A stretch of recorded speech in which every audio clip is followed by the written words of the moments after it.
নমস্কাৰ, এই মুহূৰ্তত আপোনাক স্বাগতম জনাইছোঁ অসমৰ ৰাজনীতি অৰ্থনীতি বিভিন্ন আঁচনিৰ লগতে দেশ বিদেশ আৰু পৃথিৱীৰ বিভিন্ন প্ৰান্তৰ বহুকেইটা গুৰুত্বপূৰ্ণ খবৰৰ মাজলৈ।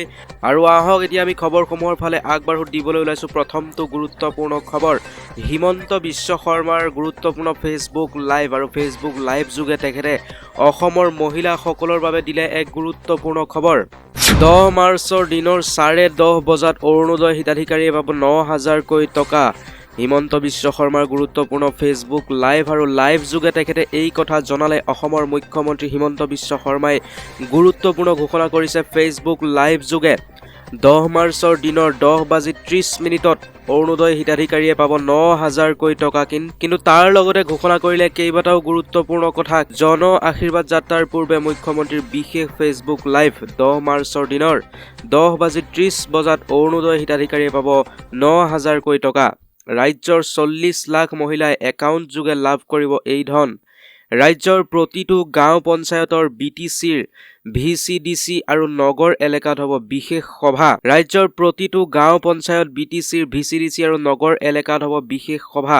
আৰু সেই বিশেষ সভাত উপস্থিত থাকিবলৈ অনুৰোধ জনালে মুখ্যমন্ত্ৰীগৰাকীয়ে। প্ৰত্যেকগৰাকী অৰুণোদয় হিতাধিকাৰী মহিলা সেই সভাত উপস্থিত থাকিবলৈ অনুৰোধ জনালে মুখ্যমন্ত্ৰী হিমন্ত বিশ্ব শৰ্মাই। আৰু সভাত উপস্থিত থকাৰ সময়তেই প্ৰতিগৰাকী মহিলাৰ একাউণ্টত সোমাব আঁচনিৰ ধন। মুঠ 3,600 কোটি টকা খৰচ হ'ব এই আঁচনিৰ বাবদ। এই হস্তান্তৰ প্ৰক্ৰিয়াক এক নতুন অভিলেখ আখ্যা দিছে মুখ্যমন্ত্ৰীগৰাকীয়ে। আৰু সভাত প্ৰতিগৰাকী মহিলাক অংশগ্ৰহণ কৰাৰ আহ্বান মুখ্যমন্ত্ৰীৰ। আৰু এইবাৰ ৰাজ্যিক মন্ত্ৰী পবিত্ৰ মাৰ্ঘেৰিটাই চেলেঞ্জ কৰিলে গৌৰৱ গগৈক। তেখেতে কৈছে যে দম আছে যদি গৌৰৱ গগৈ এবাৰ কৈ দেখাওক আমাৰ মিয়াৰ ভোট নালাগে বুলি। আমিতো মিয়াৰ ভোট নালাগে বুলি কৈছোঁ। পবিত্ৰ মাৰ্ঘেৰিটাই কৈছে যে আমিতো মিয়াৰ ভোট নালাগে বুলি কৈছোঁ। দম আছে যদি এবাৰ গৌৰৱ গগৈ কৈ দেখাওক যে আমি মিয়া ভোট নোহোৱাকৈ নিৰ্বাচনত অৱতীৰ্ণ হ'ম। আৰু এই বুলি প্ৰত্যক্ষভাৱে প্ৰত্যাহ্বান জনাইছে গৌৰৱ গগৈক বৰ্তমান পবিত্ৰ মাৰ্ঘেৰিটাই। আৰু দিবলৈ ওলাইছোঁ এক গুৰুত্বপূৰ্ণ খবৰ, নাগালেণ্ডত অৰ্ধগলিত অৱস্থাত অসমৰ শিক্ষকৰ মৃতদেহ উদ্ধাৰ। নাগালেণ্ডত অসমৰ এগৰাকী শিক্ষকৰ মৃতদেহ উদ্ধাৰ হোৱা ঘটনাই চাঞ্চল্যৰ সৃষ্টি কৰিছে। অৰ্ধগলিত অৱস্থাত উখা জিলাৰ এখন নদীৰ কাষত উদ্ধাৰ হয় শিক্ষক অভিজিত শইকীয়াৰ মৃতদেহ।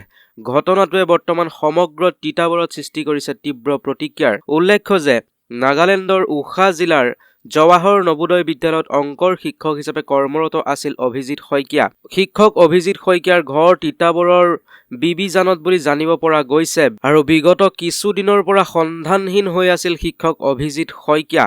আৰু এইবাৰ দিবলৈ ওলাইছোঁ এক আন গুৰুত্বপূৰ্ণ খবৰ, সোপা ধৰাৰ সন্দেহত মহিলাৰ সৈতে ভয়ংকৰ ঘটনা। আন্তঃৰাষ্ট্ৰীয় মহিলা দিৱস নাৰী দিৱসৰ দিনাই সোপা ধৰাৰ সন্দেহত মহিলাৰ সৈতে ঘটিছে ভয়ংকৰ ঘটনা। প্ৰতি বছৰে 8 মাৰ্চত সমগ্ৰ বিশ্বজুৰি পালন কৰা হয় নাৰী দিৱস। মহিলাৰ সন্মান অধিকাৰ, মহিলাৰ বিৰুদ্ধে হিংসা উৎপীড়ন ৰোধ কৰা তথা নাৰীৰ প্ৰতি সন্মান আৰু শ্ৰদ্ধা জনোৱাই হৈছে এই দিৱস উদযাপনৰ মুখ্য কাৰণ। আন্তঃৰাষ্ট্ৰীয় নাৰী দিৱসৰ দিনটোতে সংঘটিত হৈছে চাঞ্চল্যকৰ ঘটনা। এগৰাকী মহিলাক সোপা ধৰাৰ সন্দেহত মাৰপিট কৰে একাংশ উত্তেজিত লোকে। এই চাঞ্চল্যকৰ ঘটনা সংঘটিত হৈছে কাছাৰৰ উদাৰ বন্দৰ চাহ বাগিচাত। জানিব পৰা মতে এগৰাকী মহিলাই সন্দেহজনকভাৱে ঘূৰি ফুৰিছিল উদাৰ বন্দৰ চাহ বাগিচাৰ সমীপত। বহু সময় ধৰি মহিলাগৰাকীক লক্ষ্য কৰি আছিল আন এগৰাকী মহিলাই। তাৰ পিছতে সন্দেহ কৰে মহিলাগৰাকীক সোপা ধৰা বুলি। হঠাতে খবৰ বিয়পি পৰে আৰু একাংশ উত্তেজিত লোকে মহিলাগৰাকীক আগুৰি ধৰি মাৰপিট কৰা ঘটনাটো সংঘটিত হয়। আৰু এই ঘটনাক লৈ বৰ্তমান তীব্ৰ চাঞ্চল্যৰ সৃষ্টি হৈছে সমগ্ৰ এলেকাটোত। আনহাতে যি সময়ত দেশৰ চৰকাৰে মহিলা সুৰক্ষাৰ ক্ষেত্ৰত নতুন পদক্ষেপ গ্ৰহণ কৰিছে, সেই সময়ত এগৰাকী মহিলাক এনেধৰণে মাৰপিট কৰিবলৈ ক'ত সাহস পালে একাংশই। এফালে মহিলাগৰাকী হাইলাকান্দিৰ জিলাৰ বাসিন্দা। মহিলাগৰাকীৰ মন্তব্য অনুসৰি পথ পাহৰি বাগিচাত উপস্থিত হৈছিল তেওঁ। এই তথ্য লাভ কৰিছে বৰ্তমান আৰক্ষীয়ে। আৰু এইবাৰ ন্যায়িক আয়োগক সাক্ষ্য দি বিস্ফোৰক মন্তব্য গৰিমা শইকীয়া গাৰ্গৰ। শনিবাৰে প্ৰায় 5 ঘণ্টা ধৰি ন্যায়িক আয়োগত সাক্ষ্য প্ৰদান কৰি অহাৰ পাছতেই এটাৰ পাছত এটা বিস্ফোৰক মন্তব্য কৰে জুবিন পত্নী গৰিমা শইকীয়া গাৰ্গে। শনিবাৰে প্ৰায় 5 ঘণ্টা ধৰি ন্যায়িক আয়োগত সাক্ষ্য প্ৰদান কৰি অহাৰ পাছতেই এটাৰ পাছত আন এটা বিস্ফোৰক মন্তব্য কৰে জুবিন পত্নী গৰিমা শইকীয়া গাৰ্গে। গৰিমা শইকীয়া গাৰ্গৰ লগত সাক্ষ্য প্ৰদান কৰে ভগ্নী ডক্টৰ পামী বৰঠাকুৰে। জানিব পৰা মতে সাক্ষ্য গ্ৰহণৰ সময়ত ন্যায়াধীশ সৌমিত্ৰ শইকীয়া আয়োগে গৰিমা শইকীয়া গাৰ্গৰ পৰা কেইবাখনো কিতাপ আৰু বেংক ষ্টেটমেণ্টৰ সবিশেষ তথ্য গ্ৰহণ কৰে। বিশেষকৈ 19 ছেপ্টেম্বৰৰ ঘটনাকেন্দ্ৰিক বিভিন্ন তথ্য সন্দৰ্ভত গৰিমা শইকীয়া গাৰ্গৰ পৰা বিশদ বিৱৰণ গ্ৰহণ কৰে ন্যায়িক আয়োগে। সাক্ষ্য প্ৰদান কৰি ওলাই আহি সাংবাদিকৰ আগত গৰিমা শইকীয়া গাৰ্গে কয়, ন্যায় প্ৰদানৰ প্ৰক্ৰিয়াটো খৰধৰ কৰাৰ প্ৰয়োজন আছে। জুবিন গাৰ্গক লৈ ৰাজনীতি কৰা সন্দৰ্ভতো মন্তব্য দি কয়, জুবিনক লৈ ৰাজনীতি কেতিয়াও কৰিব নাপায়। জুবিন একেবাৰে সম্পূৰ্ণ অৰাজনৈতিক ব্যক্তি আছিল। তেওঁ সদায় নিজৰ গানতো কৈছে, পলিটিক্স নকৰিবা বন্ধু। এই ক্ষেত্ৰত সকলোৱে মাত মাতি আছে। জুবিনৰ ক্ষেত্ৰত ৰাজনীতি হ'ব নাপায়। এতিয়া নিৰ্বাচন আহিছে, অন্য সময়তো জুবিনৰ লগত ৰাজনীতি কেন্দ্ৰিক কোনো ধৰণৰ কাৰ্যকলাপ সংঘটিত নহওক, আমি সেয়াই বিচাৰিম। আমেৰিকাৰ সহায়ত ইৰাণৰ তৈল ভাণ্ডাৰত আক্ৰমণ ইজৰাইলৰ। ইৰাণৰ সৈতে ইজৰাইলৰ চলিয়েই আছে আক্ৰমণ আৰু প্ৰত্যাক্ৰমণ। আমেৰিকাৰ সহায়ত ইৰাণৰ তৈল ভাণ্ডাৰত আক্ৰমণ ইজৰাইলৰ। ইৰাণৰ তৈল ভাণ্ডাৰত ইটোৰ পিছত সিটো বোমা বৰ্ষণ কৰিছে বৰ্তমান ইজৰাইলে। ইজৰাইল আমেৰিকাই কৰা আক্ৰমণত ধ্বংস ইৰাণৰ বিশাল তৈল ভাণ্ডাৰ। ইৰাণৰ 30টা বিশাল তৈল ভাণ্ডাৰ ধ্বংস কৰিলে ইজৰাইল আৰু আমেৰিকাই।